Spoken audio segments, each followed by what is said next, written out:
all-party caucus is being considered in the House of Representatives to tackle the proposed Bangsamoro Basic Law. The caucus was proposed by Minority Leader Ronaldo Zamora in the face of the persisting lack of quorum problem in the lower chamber. The details of this report from Freddie Abando.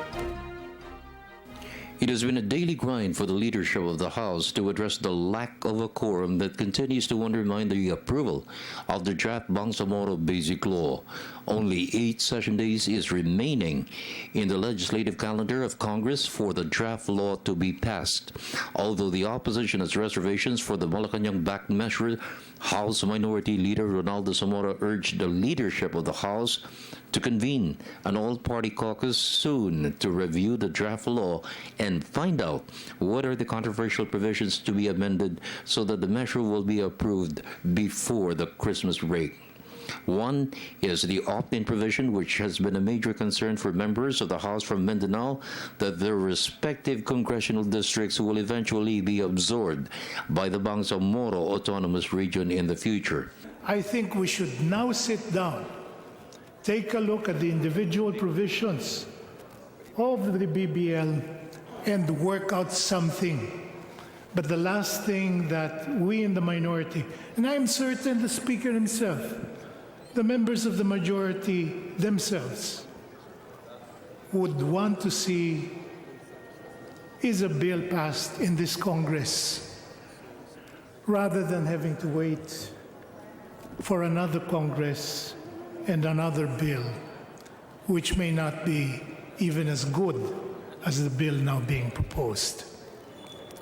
Mr. Speaker, it may not be out of turn for us to suggest that we call an all-party caucus on BBL. Let us discuss the many issues that have been raised, some of them being raised by members of the minority.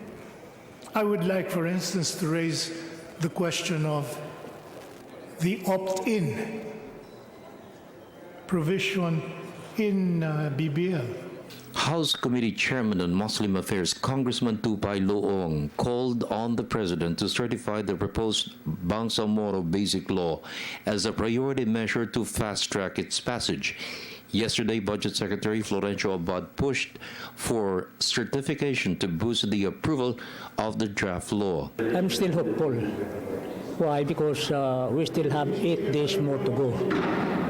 But I would like to appeal before the President for him to certify so that both houses can act accordingly.